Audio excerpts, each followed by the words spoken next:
Welkom terug hier by die kanaal The Rugby Guru en in vandag se video gaan kyk ons na die voorskou van die Bulle teen Benetton wat natuurlik om 4 uur afskop en onthou ons doen die kommentaar op daardie wedstryd ook. So ja, die Bulle staan voor 'n belangrike kragmeting teen Benetton op Loftus Versveld, 'n wedstryd waar hulle met 'n bonuspunt oorwinning tot 59 punte op die punteleer kan opskuif en onsself 'n tydelike 'n derde plek kan plaas met die moontlikheid om uiteindelik 4de te eindig indien Leinster later wen wat almal verwag hulle behoort te doen, wat steeds vir die Bulle 'n tuiskwart eindstryd beteken. So die Bulle is tans die beste aanvallende span in die Verenigde Rugby Kampioenskappe met meer as 520 punte, 75 drieë gedruk en die meeste meters gemaak, skoon breekslae en offloads in die kompetisie, maar hulle verdediging bly 'n kommerpunt met 'n laag van 77% duik sukses en met meer as 350 gemiste duikslae. Benetton, al is hulle 13de en buite die uitspelwedstryde, is een van daardie spanne wat jou kan laat bond staan wanneer hulle momentum kry met spelers wat graag verdedigers klop en die bal lewendig hou. Maar hierdie keer kom hulle Loftus toe sonder 'n hele lys sterre wat die aanval gewoonlik dra.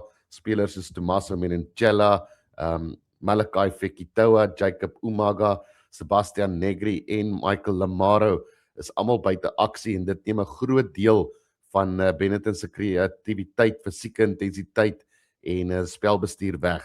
Dit plaas natuurlik die voordeel nog meer in die Bulle se hande, veral by die vaste fasette waar hulle reeds sterker is. 'n 96% skram sukses, 'n dominante voorry, 'n gevaarlike rolmaalbeweging en 'n afbreek kombinasie van Jean-Ray Rudolph, Cameron Hanekom en Johan Grobler wat soos 'n derde losvoorspeler speel in die hakkerposisie wat Benetton sal verarmde losvoorspeler pak behoorlik kan straf. So as die Bulle die tempo hoog hou, die skram as wapen gebruik en hulle lynstaande skoon hou, behoort hulle genoeg kwaliteit bal te kry om hierdie gevaarlike agterlyn van hulle los te laat. Benetton sal natuurlik weer probeer om die spel te vertraag en die Bulle se ritme te breek, maar sonder daardie sleutelspelers gaan hulle sukkel om 80 minute se druk op die Bulle te kan plaas. So dit behoort ook 'n groot dag vir die Bulle te wees, nie net weens die uitspeel implikasies nie, maar ook omdat Stedman Gans natuurlik in sy 100ste wedstryd vir die Bulle speel, 'n massiewe mylpaal vir een van die mees onderskatte en konstante spelers in die groep. So ja, alles dui daarop dat die Bulle genoeg vuurkrag, motivering en tuisvoordeel het om hierdie een gemaklik te wen en hulle plek in die top 4 te verseker. As ons so vinnig gaan kyk daar na die spanne wat op die veld gaan draf, veral daar in die agterste driehoek, Willie Leroux wat skuif van loskakel weer terug na heel agter toe en dan Sergio Peterson en Devin Williams wat op die vleuels is.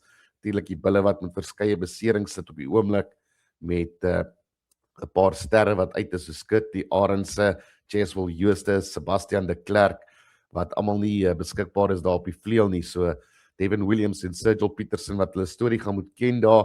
Dan in die middelveld Kainan Moody en Harold Foster, soos ek al voorheen genoem het, Harold Foster wat weer fantastiese rugby speel onder die leiding van Johan Ackerman en jy kan sien dat hy weer lus is vir rugby en saam met Kainan Moody behoort hy 'n goeie kombinasie te wees. Dan die skakelpaar weer vir vandag, Embrus Papier wat natuurlik terugkeer na die beginspan toe. Hy is ook opgeroep na die Bok beleidingskamp, so 'n groot oomblik vir Embrus Papier. En dan Andrei Pollard kry geleentheid om te begin hierdie naweek en so 'n bietjie wedstrydfiksheid op te bou natuurlik en om reg te kry vir die uitspelrondes. Dan Cameron Hanekom en Elrich Lou en Jean-Ray Rudolph, soos ek genoem het, behoort hopeloos te sterk te wees vir Benetton by die afbreekpunte en dan Roan Orke wat die span lei vandag saam met Kobus Wiese behoort 'n goeie kompetisie te hê daar in die lynstaande teen ou soos natuurlik Rutsa en Favretto en Medina wat almal goeie lynstaansprongers is. En dan die voorry Wilkelou, Johan Grobler en Gerard Steenekamp natuurlik waar in die voorry is. Hulle behoort hopeloos te sterk te wees vir hierdie Benetton pak voorspelers. En dan as jy gaan kyk daar na die bank, Marco van Staden, Jan Hendrik Wessels, dan kry jy nog vir Roan Vermaak en Pile Gomedi en 'n verskeie groep van hierdie ouens, natuurlik 'n hele paar sterre in hierdie Bullspan As jy kan kyk, Rowan Vermaak is ook nog natuurlik daar, so Stefan Gans en Stravino Jacobs en Paul de Wet. So ja, dan gaan kyk ons gou na daar in die Benetton span. Daar is nie veel sterre wat oorbly vir hulle op hierdie stadium nie. Ek het genoem dat verskeie van hulle sterre buite aksie is. Hulle het daarom nog vir Louis Lina en vir Odogwu en dan ou Susan Andrea wat nie sleg is en dan Reiner Smit wat van heel agter losskakel toe skuif. Hulle het dan vir Garbisi op skram skakel, Fayase wat 'n baie goeie baldraer is en dan het ek genoem die lynstane wat behoort interessant te wees met Rutsa en Medina en dan natuurlik die voorry met Pasquale en Tetas Chaparro, maar ek kan regtig nie sien hoe hulle enige gevaar inhou vir die Bulle se pak voorspelers hier. So vir my ek dink my voorspelling vir vandag se wedstryd, die Bulle met meer as 20 punte, dit kan selfs opgaan hier na 30 punte toe, afhangende van wat se Bullspan op die veld draf. Een wat wil hardloop, gretig is om die bal te versprei, of die een wat 'n bietjie meer konservatief gaan speel met Andre Pollard op losskakel, dan kyk jy na so tussen 15 en 20 punte, maar ongeag die Bulle behoort hierdie ene baie maklik te wen. So ja, laat weet my daar in die klets wat julle dink. Tot volgende keer toe mense, groete van my kant af, totsiens.